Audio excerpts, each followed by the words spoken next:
यह कहानी शुरू होती है अमेरिका के एक शहर से, जहां हम एक मिलिट्री टीम को देखते हैं जिन्होंने हाल ही में एक स्पेशल मिशन पूरा किया है। उस टीम में जोनाथन नाम का एक शख्स था जो एक हाईली ट्रेन्ड मर्सिनरी और पूर्व मिलिट्री ऑपरेटिव था। उसने अपनी पूरी टीम के साथ मिलकर यह मिशन पूरी तरह सफलतापूर्वक पूरा किया था, लेकिन बाद में पता चलता है कि उनकी ही टीम के एक सदस्य की गलती के कारण पूरा मिशन बर्बाद हो गया। इस वजह से सरकार की ओर से उनकी पूरी टीम को सजा दी जाती है और मिलिट्री से निकाल दिया जाता है, यानी पूरी टीम की नौकरी एक साथ चली जाती है। इस कारण सभी काफी दुखी और परेशान हो जाते हैं।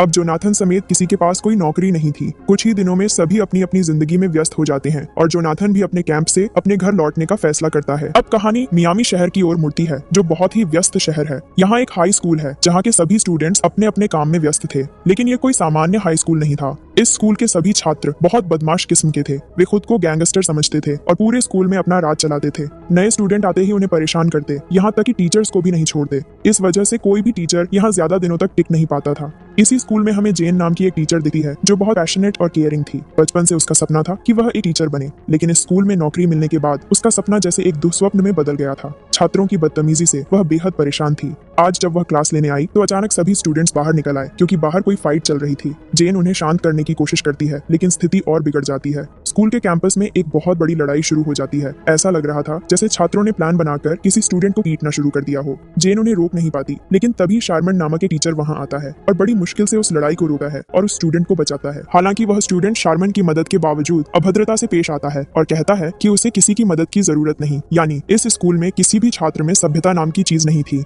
लड़ाई के बाद जेन लुकास नाम के एक स्टूडेंट के पास जाती है क्योंकि वह इन सब का लीडर था। लुकास स्कूल में किंग्स ऑफ डिस्ट्रक्शन नामक एक गैंग चलाता था, जिसे संक्षेप में KOD गैंग कहा जाता था। जेन उसे समझाने की कोशिश करती है कि वो यह सब क्यों कर रहा है। उसका एक भविष्य है और अगर वह पढ़ाई पर ध्यान दे तो अच्छा कर सकता है, लेकिन लुकास जेन का मजाक उड़ाने लगता है और कहता है कि वह उसकी मां बनने की कोशिश न करे। इससे जेन बहुत दुखी होती है और शारमन के साथ मिलकर प्रिंसिपल के पास जाती है। वह सारी बात बताती है कि स्कूल के छात्र कैसे हिंसा कर रहे हैं और बदतमीज भाषा का इस्तेमाल कर रहे हैं। वह लुकास और उसके गैंग के खिलाफ एक्शन लेने की मांग करती है, लेकिन प्रिंसिपल कहता है कि जब तक कोई सबूत नहीं होता वह कुछ नहीं कर सकता। जेन इससे और ज्यादा नाराज हो जाती है और कहती है कि ये तो आपकी जिम्मेदारी है कि आप जांच करें, लेकिन आप तो सबूत की तलाश में बैठे हैं। इसके बाद जब जेन स्कूल से बाहर आती है और अपनी कार के पास जाती है तो देखती है कि लुकास और उसके साथी उसकी गाड़ी को घेर कर खड़े हैं। उन्होंने उसकी कार के लॉक पर सीमेंट लगा दिया था। जब जेन गाड़ी खोलने की कोशिश करती है तो वे उसे तंग करने लगते हैं, कार हिलाने लगते हैं और गंदी बातें कहते हैं। लुकास उसे अश्लील इशारे करता है, जिससे तंग आकर जेन भी उसे इशारा कर देती है और अपनी कार में बैठकर किसी तरह वहां से निकल जाती है। लुकास और उसके साथी उसे धमकी देते हैं कि अगर वह फिर स्कूल आई तो अच्छा नहीं होगा। डरी हुई जेन जब घर पहुंचती है तो वहां जोनाथन को देखती है और उसे गले लगा लेती है। जोनाथन की मौजूदगी से उसे थोड़ी राहत मिलती है। असल में जेन और जोनाथन पति पत्नी है। जोनाथन मिलिट्री में था और इसलिए जेन से दूर था, लेकिन अब वह बेरोजगार हो गया है और घर लौट आया है। वह जेन को बताता है कि उनकी टीम के एक सदस्य की गलती के कारण सबको सस्पेंड कर दिया गया और सब उनका मजाक उड़ा रहे हैं। अब वह पूरी तरह बेरोजगार है और चिंता में, लेकिन जेन उसे भरोसा दिलाती है कि वे मिलकर रास्ता निकाल लेंगे।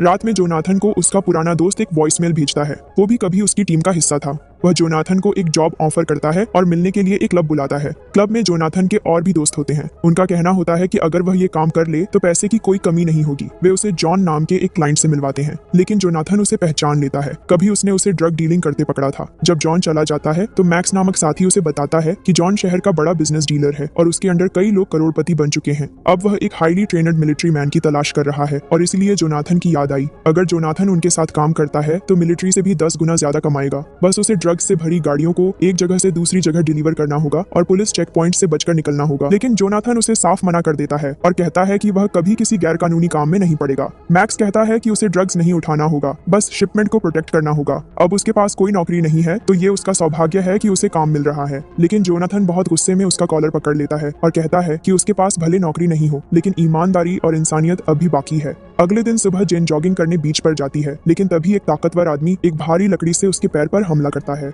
वह गिर जाती है। असल में कल जो उसने लुकास का विरोध किया था उसी का बदला लेने लुकास ने अपने गैंग से एक आदमी भेजा था, लेकिन तभी जोनाथन वहां आता है और जेन को अस्पताल ले जाता है। डॉक्टर बताते हैं कि उसके दोनों पैरों की हड्डियां टूट चुकी हैं। इलाज के बाद जब जेन थोड़ी ठीक होती है वह जोनाथन को पूरी बात बताती है और कहती है कि शायद लुकास ने ही यह हमला करवाया। अब उसे डर है कि लुकास उसके पीछे ही पड़ जाएगा। जोनाथन उसे दिलासा देता है और कहता है कि वह उसे कुछ नहीं होने देगा। जेन को ठीक होने में कई दिन लगने वाले थे, इसलिए जोनाथन उसका सब्स्टिट्यूट बनना चाहता है। वह एक फर्जी टीचर सर्टिफिकेट बनवाता है और स्कूल में जाता है। उसका असली उद्देश्य था गैंग के हर सदस्य को सबक सिखाना और सजा दिलाना। स्कूल में वह खुद को मिस्टर स्मिथ नाम से पहचान देता है। प्रिंसिपल के पास इंटरव्यू देने जाता है, जहां वह बहुत अच्छा परफॉर्म करता है और नौकरी मिल जाती है। प्रिंसिपल कहता है कि वह भले थोड़े समय के लिए आए हैं, लेकिन प्रोफेशनलिज्म के साथ काम करें। जोनाथन यह सब सुनकर हामी भरता है। अब वह हर स्टूडेंट को बारीकी से ऑब्जर्व करता है। क्लास में जब वह जाता है तो वहाँ अफरा तफरी का माहौल था। कोई गा रहा था, कोई गाली दे रहा था, लड़कियां अश्लील डांस कर रही थीं। जोनाथन सबकी अटेंशन लेने की कोशिश करता है, खुद को इंट्रोड्यूस करता है, लेकिन कोई ध्यान नहीं देता। लंच के समय उसकी मुलाकात अन्य टीचर्स से होती है, जिसमें शारमन और डिलान नाम की लाइब्रेरियन होती हैं। वे उसे बताते हैं कि स्कूल पूरी तरह केओडी गैंग के काबू में है, इसलिए किसी छात्र से कुछ कहने की जरूरत नहीं। डिलान का शक था कि प्रिंसिपल का भी हाथ गैंग में है, क्योंकि हर शिकायत के बदले वह सबूत मांगता है। शारमन कहता है कि प्रिंसिपल कभी एक पुलिस ऑफिसर था, वो ऐसा नहीं कर सका। लेकिन डिलान कहती है कि ऊपर से अच्छा दिखने वाला हर आदमी अंदर से अच्छा नहीं होता। जोनाथन को भी अब प्रिंसिपल पर शक होने लगा है। वह प्रिंसिपल से बात करता है और नोटिस करता है कि वह एक 3 करोड़ की घड़ी पहने हैं, जो उसके वेतन से संभव नहीं है। प्रिंसिपल उसे बताता है कि उसके पास पावर है, वह बड़े बड़े लोगों से जुड़ा है और उन्हें ही ताकत मानता है। यह सब सुनकर जोनाथन को यकीन हो जाता है कि प्रिंसिपल का गैंग के साथ कनेक्शन है। फिर वह अपने पुराने मिलिट्री साथियों को बुलाता है और सारी बात बताता है। वे मिलकर स्कूल के आसपास कैमरे लगाने की योजना बनाते हैं ताकि कोई सबूत मिल सके। अगले दिन वे कैमरे सेट कर देते हैं। स्कूल में फिर वही अफरा तफरी होती है। तभी ट्वेई नाम का एक स्टूडेंट जोनाथन पर खाली कैन फेंकता है, लेकिन जोनाथन उसे पकड़कर उल्टा ट्वेई की तरफ फेंकता है। ट्वेई गुस्से में उठता है और फाइट के लिए तैयार होता है, लेकिन जोनाथन उसे दबोच लेता है और वह हिल भी नहीं पाता। अब ट्वेई की जगह रॉक नाम का एक लड़का फाइट के लिए सामने आता है। रॉक के हाथ में उस समय एक बर्फ खोदने वाली मशीन थी, जिसे आइसपिक कहा जाता है। जोनाथन उसे कहता है कि वह आइसपिक उसे दे दे, लेकिन रॉक ऐसा करने के बजाय जोनाथन पर हमला करने ही वाला था। तभी जोनाथन बहुत आसानी से उसका हाथ मोड़ देता है और आइसपिक उससे छीन लेता है। जोनाथन की ताकत देखकर रॉक समझ जाता है कि वह असल में कितना शक्तिशाली है, इसलिए वह उसके साथ और लड़ने की हिम्मत नहीं कर पाता।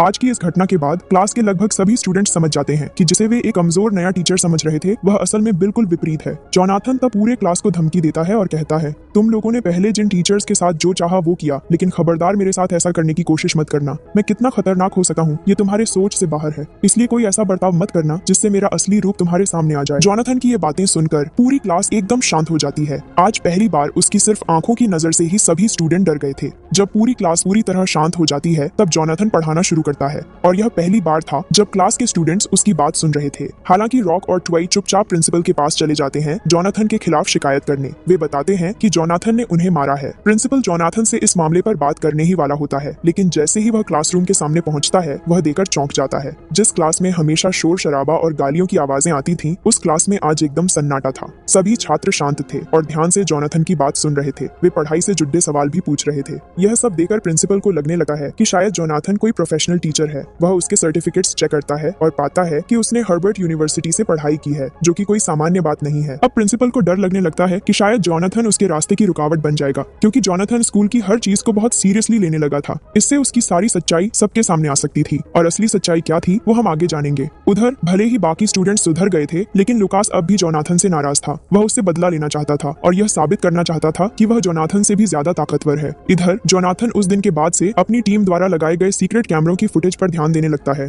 क्लास खत्म होने के बाद वह अकेले बैठकर फुटेज देख रहा होता है। तभी उसे दिखता है कि प्रिंसिपल उसकी क्लास की तरफ आ रहा है। वह तुरंत लैपटॉप बंद कर देता है और वहां ऐसे बैठ जाता है जैसे कुछ हुआ ही न हो। प्रिंसिपल उसके पास आकर कहता है, मैंने आज तुम्हारे बारे में क्या सुना है। स्टूडेंट्स ने तुम्हारे खिलाफ शिकायत की है कि तुमने उन्हें मारा है। हमारे स्कूल में स्टूडेंट्स को छूना भी इलीगल है। मुझे तुमसे ऐसी उम्मीद नहीं थी। अब तो स्टूडेंट्स तुम्हारे खिलाफ लीगल एक्शन लेना चाहते हैं, इसलिए तुम्हारे लिए बेहतर होगा कि तुम ये नौकरी छोड़ दो। जोनाथन तुरंत समझ जाता है कि प्रिंसिपल उसे स्कूल से निकालना चाहता है, इसलिए वह चालाकी से जवाब देता है, अगर कोई मेरे खिलाफ लीगल एक्शन लेना चाहता है तो लेने दीजिए, लेकिन सिर्फ बोलने से कोई नौकरी छोड़ देता है क्या? हर चीज का एक नियम होता है। अगर आप मुझे निकालना भी चाहें तो कम से कम 2 हफ्ते पहले नोटिस देना होगा। यही हर जगह का नियम। जोनाथन की बात सुनकर प्रिंसिपल समझ जाता है कि वह उसे इतनी आसानी से स्कूल से नहीं निकाल सका, इसलिए वह उसी वक्त जोनाथन को नोटिस थमा देता है और कहता है कि 2 हफ्ते बाद उसे स्कूल छोड़ना होगा, क्योंकि उसने स्कूल के नियम तोड़े हैं। लेकिन जोनाथन के बात करने के तरीके और रवैये से प्रिंसिपल को शक हो जाता है कि शायद वह किसी मकसद से स्कूल में आया है। अब वह पूरी तरह जोनाथन की बैकग्राउंड चेक करने में लग जाता है। जांच के बाद वह पाता है कि जोनाथन ने स्कूल में ज्वाइन करने के लिए झूठी पहचान और फर्जी सर्टिफिकेट्स का इस्तेमाल किया था और वह असल में एक मिलिट्री सोल्जर है। उधर धीरे धीरे क्लास के ज्यादातर स्टूडेंट्स सुधरने लगे थे। उन्हें जोनाथन की क्लास अच्छी लगने लगी थी, लेकिन लुकास और उसके साथी अब भी जोनाथन के पीछे लगे। इसी बीच एक दिन जोनाथन जेन को अस्पताल से घर ले आता है, क्योंकि उसे छुट्टी मिल चुकी थी। घर पहुंचते ही जेन देखती है कि टेबल पर कई चिट्ठियां रखी हैं। ये चिट्ठियां उसे स्कूल के कुछ छात्रों ने भेजी थी। सभी ने उसमें माफी मांगी थी और बताया था कि वे उसे फिर से स्कूल में देखना चाहते हैं। चिट्ठियां पढ़कर जेन बेहद भावुक हो जाती है क्योंकि वह लंबे समय से छात्रों के प्यार की राह देख रही थी और आज पहली बार उसे वह स्नेह महसूस हुआ था। जॉनथन उसे सांत्वना देता है और कहता है कि शायद उसका सबसे अच्छा टीचर बनने का सपना अब पूरा होने जा रहा है। लेकिन जेन अभी तक यह नहीं जानती थी कि जॉनथन इस समय क्या कर रहा है और जॉनथन भी उसे उसकी इस हालत में सब कुछ बताना नहीं चाहता था। अब अगली सुबह जॉनथन फिर से अपनी ड्यूटी के लिए स्कूल चला जाता है। जॉनथन को देखकर सभी छात्रों का ध्यान उसी की ओर केंद्रित हो जाता है। सभी जल्दी से क्लास में चले आते हैं, लेकिन लुकास और उसके दो साथी बहुत देर से क्लास में आए थे, जिस पर जॉनथन बहुत गुस्सा हो जाता है।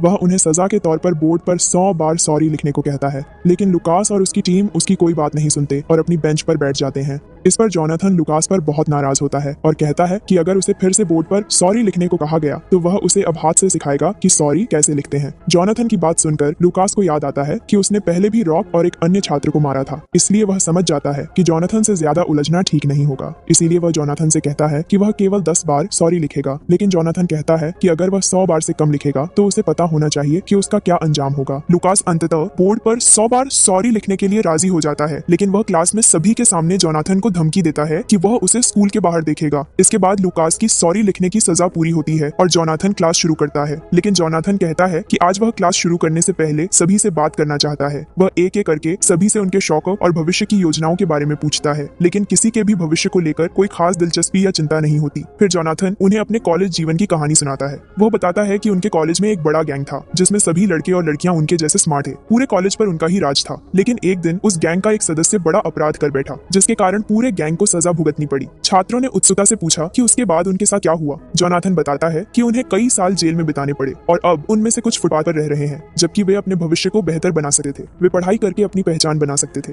जॉनथन को सबसे ज्यादा दुख इस बात का था कि उनकी गलतियों का खामियाजा उनके बच्चों को भुगतना पड़ रहा है। तभी एक छात्र जॉनथन से सवाल करता है, सर, आप तो उस गैंग के सदस्य नहीं थे, फिर आपने अपनी जिंदगी में क्या हासिल किया? आपके पास कोई पैसा नहीं है, बस एक छोटी नौकरी करते हैं। जॉनथन मुस्कुराते हुए जवाब देता है, हाँ, मेरे पास पैसा नहीं है, लेकिन मेरे पास एक स्वतंत्र जीवन है, एक छोटा घर है, प्यार करने वाले लोग हैं, मुझे सड़क पर नहीं जीना पड़ता। सबसे बड़ी बात, मेरे पास शिक्षा है जिसे मैं अपने बच्चों को दे सकूंगा। बताओ, तुम क्या चाहते हो अपने बच्चों के लिए? क्या तुम चाहते हो कि वे तुम्हारे जैसे ही हो? कोई मुझे इसका जवाब दो। जॉनथन की बात सुनकर सभी सिर झुकाकर सोच में पड़ जाते हैं। क्लास खत्म होने पर प्रिंसिपल जॉनथन के पास आते हैं और उनकी तारीफ करते हुए कहते हैं, मैंने कभी नहीं सोचा था कि तुम लुकास जैसे लड़के को सॉरी लिखवा पाओगे। तुम क्लास को अच्छी तरह से नियंत्रित कर रहे हो। जॉनथन धन्यवाद देता है। प्रिंसिपल उसे ऑफिस में मिलने के लिए कहते हैं, लेकिन प्रिंसिपल के मन में एक छिपा हुआ प्लान था। वह गुप्त रूप से लुकास से मिलता है और जॉनथन को स्कूल छोड़ने के लिए साजिश रचता है। असल में प्रिंसिपल और लुकास मिलकर करोड़ों की ड्रग सप्लाई का काम कर रहे थे और स्कूल का उपयोग इसी के लिए कर रहे थे। इसीलिए वे जॉनथन जैसे शिक्षक को नहीं चाहते थे, क्योंकि वह उनकी साजिशें पकड़ सकता था।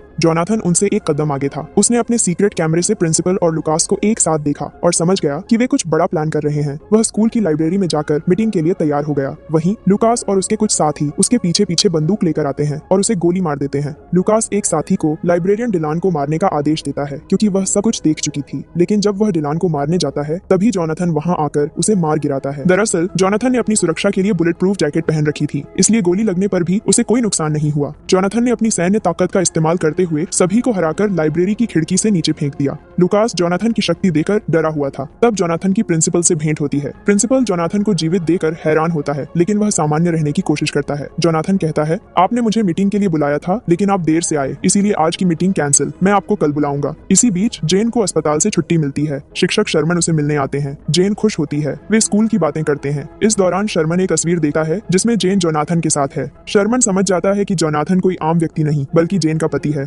जेन सब कुछ शर्मन से जान लेती है। दूसरी ओर जॉनथन का टीममेट जॉय लुकास पर नजर रख रहा था और उसकी हर गतिविधि की रिपोर्ट दे रहा था। जॉनथन जब घर लौटता है तो जेन उस पर गुस्सा होती है, क्योंकि उसने उससे बहुत कुछ छुपाया था, लेकिन अब जेन सब जान चुकी थी। जॉनथन कहता है कि वह जेन को तंग नहीं करना चाहता था, क्योंकि वह बीमार है। वह बताता है कि उसका मकसद स्कूल में आकर प्रिंसिपल की साजिशों का पता लगाना है और स्कूल को गैंग से मुक्त कर भविष्य बेहतर बनाना है। इसके लिए उसे थोड़ा समय चाहिए। रात को जॉनथन को उसका दोस्त जॉय फोन करता है और एक बंदरगाह के पास जल्दी आने को कहता है। वहाँ जॉनथन और जॉय देखते हैं कि गैंग के लोग ड्रग्स की डीलिंग कर रहे हैं। जब वे डील के बीच गोली चलाते हैं तो गैंग वाले सरेंडर कर देते हैं। इसी बीच बुल नामक एक बड़ा बदमाश आता है जो पहले जेन पर हमला कर चुका था। जॉनथन और बुल के बीच लड़ाई होती है, जिसमें जॉनथन विजयी होता है। वे गैंग से काफी मात्रा में ड्रग्स और पैसे बरामद करते हैं। जॉनथन ड्रग्स को पानी में फेंक देता है और पैसे अपने पास रख लेता है। अगले दिन न्यूज चैनल पर ड्रग डील की खबर दिखती है, जो प्रिंसिपल घर बैठे देख रहे होते हैं। तभी फ्यूरियस नामक ड्रग डीलरों के बॉस का फोन आता है जो पैसे या ड्रग्स वापस मांगता है। प्रिंसिपल गुस्से में लुकास को पकड़ता है जो बताता है कि सब कुछ जोनाथन ने नष्ट कर दिया है।